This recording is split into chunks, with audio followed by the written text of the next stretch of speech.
Salut à tous! Alors comment devient-on influenceur? Donc pour certains, ça va paraître peut-être une question peut-être un peu stupide, mais sachez que au final c'est une très bonne question parce que si vous êtes dans le domaine du marketing digital ou du marketing sur internet et que vous souhaitez vous faire de l'argent sur internet, il faut déjà connaître les bases.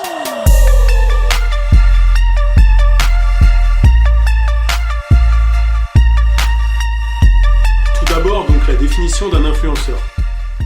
Donc un influenceur, c'est une personne, ou même une entité, un groupe de personnes, qui a réussi à fédérer une communauté, qui inculque la confiance de sa communauté, donc de ses abonnés, et qui est capable, grâce à cette communauté, parce que dans le passé, il a prouvé qu'il en était capable et qu'on pouvait lui faire confiance, il est capable d'influencer sa communauté pour des produits commerciaux par exemple, et pour toutes sortes de choses.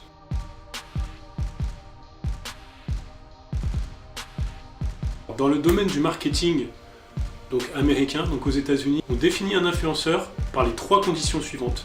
TLC, c'est pas un groupe de chanteuses de R&B des années 90, non.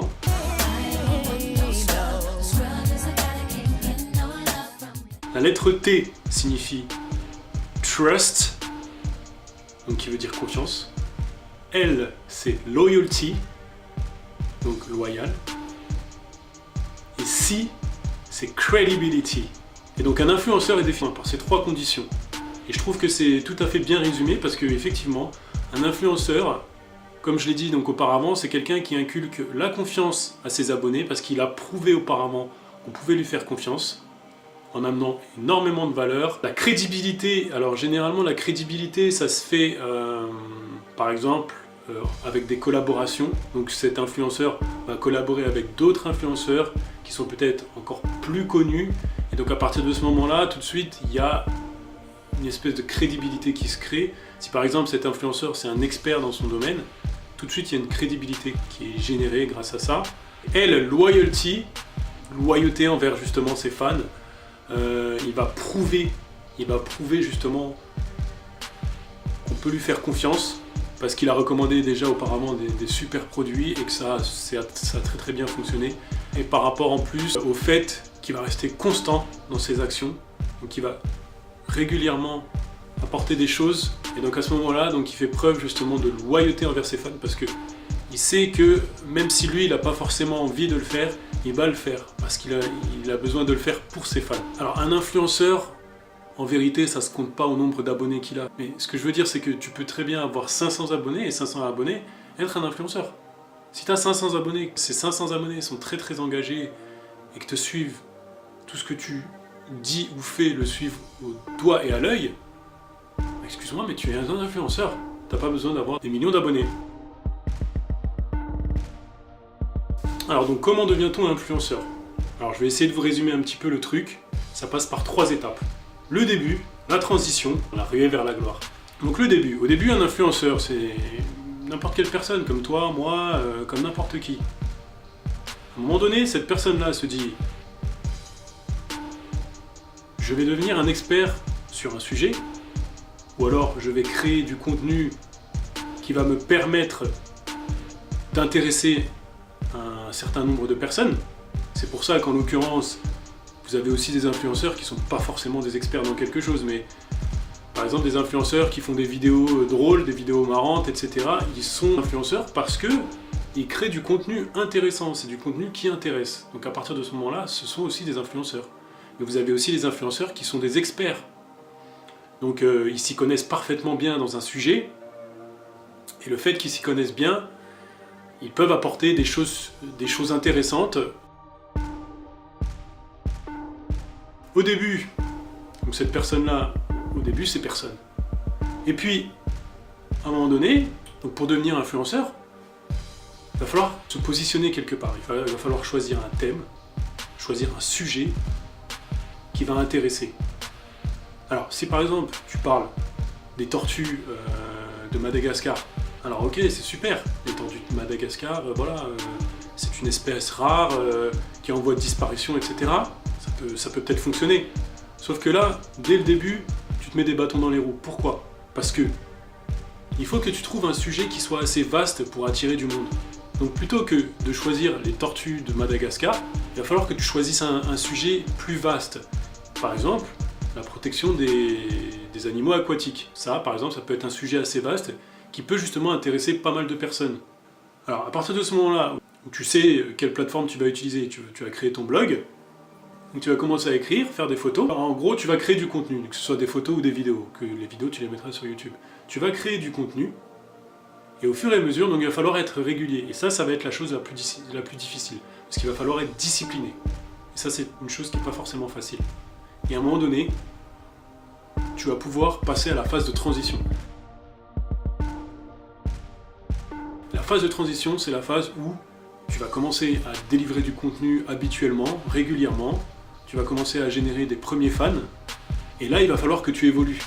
Donc pour évoluer, il va falloir que tu prennes contact avec d'autres personnes. Alors ça peut être des influenceurs. Ça peut être tout simplement avec des utilisateurs. Donc essayer de commencer à communiquer avec un maximum d'utilisateurs en réseautant, en créant du réseau et donc du coup créer de nouveaux fans. Après, il y a des stratégies. Donc c'est des stratégies que j'explique plus en détail dans mon livre, donc les secrets d'Instagram. Donc il y a la stratégie des shout-outs. Donc des shout-outs, comme je l'ai expliqué aussi dans des vidéos précédentes, les shout-outs, c'est une collaboration avec des influenceurs. Donc en échange, que ça peut être une partie financière ou alors tu les aides pour quelque chose. Et ces gros influenceurs, donc ça va être des influenceurs bien entendu qui sont plus gros que toi, et ces influenceurs-là vont partager ton contenu, et ça va te générer des nouveaux fans. Tu as aussi la possibilité d'utiliser le contenu viral. Le contenu viral, donc il va être ultra vu, ultra partagé. Ça peut être aussi une technique pour faire grossir ton compte Instagram. Donc là aussi j'en parle plus en détail dans mon livre. Et tu as aussi la dernière technique, l'automatisation. Alors l'automatisation, je le mets en dernier parce que honnêtement c'est pas recommandé. À la base, l'automatisation c'est contre le règlement d'Instagram. D'accord ? Donc sur Instagram, normalement on n'a pas le droit d'utiliser l'automatisation. Alors l'automatisation ça peut être aussi utilisé sur YouTube mais un peu moins. Ça peut être utilisé partout au final. Donc l'automatisation c'est quoi en fait ? C'est de connecter un bot, donc un robot, qui va finalement liker les photos pour toi, ajouter, s'abonner, se désabonner à d'autres utilisateurs pour générer justement du trafic et pour faire en sorte qu'ils s'intéressent à toi et pour faire en sorte qu'ils te suivent. Donc, le petit problème avec ça c'est que honnêtement moi je recommande pas trop parce que c'est du fake premièrement et deuxièmement par exemple, imaginons que tes fans, à un moment donné, s'en rendent compte. On sait jamais, ils ne sont pas plus bêtes qu'un autre. Je veux dire, moi, personnellement, ça fait des années que je me rends compte de tous ceux qui utilisent des bots. Honnêtement, quand je vois ces gars-là, j'ai pas envie de les suivre. Sincèrement, ça sent le fake, tu vois. Donc, si justement tes abonnés se rendent compte, bah, ça peut te causer un petit peu des dommages si justement toi t'essayais de faire quelque chose d'assez sérieux.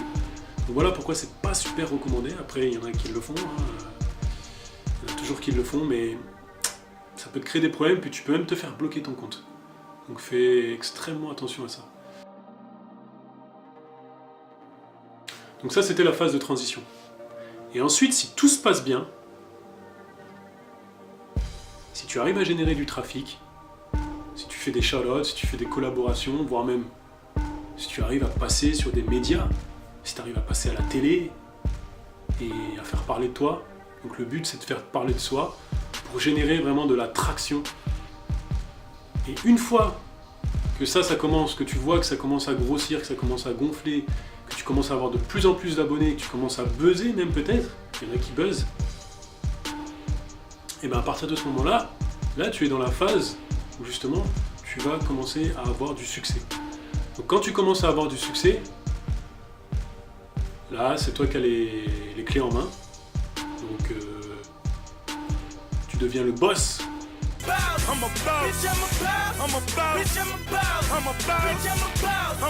Comme Rick Ross, une fois que tu deviens influenceur, c'est le moment où tu peux vivre de ta passion. Donc là, tu peux commencer à gagner de l'argent. Il y a les marques qui te contactent. Il y a les gens, il y a des personnes qui veulent que tu leur fasses des shout-outs, la promotion rémunérée, on te propose toutes sortes de produits, plein d'accessoires, tu peux avoir tout gratuit, même des voyages, voyager gratuitement, être payé. Bref, c'est un peu le rêve, entre guillemets, le rêve d'un influenceur, c'est l'apogée de l'influenceur. Mais surtout, voilà, il faut faire très attention, et ça c'est le plus important quand tu es au top. Il faut garder les pieds sur terre, il faut jamais se considérer comme au top. Si tu veux rester au top, dans ta tête, il faut te dire que t'es pas au top. Voilà. Donc, j'espère que cette vidéo en aura aidé certains parce que je sais qu'il y a eu beaucoup de demandes par rapport à ça. Il y a beaucoup de recherches sur internet sur comment devenir un influenceur. Donc je voulais à tout prix y répondre et je voulais donc donner des petits conseils à ceux qui en ont peut-être besoin. Pour certaines personnes, c'est peut-être quelque chose qui paraît un peu basique, mais voilà, c'est toujours bien de connaître les bases. Et voilà. En attendant, je vous souhaite une excellente journée. On se revoit à très bientôt. Et ciao.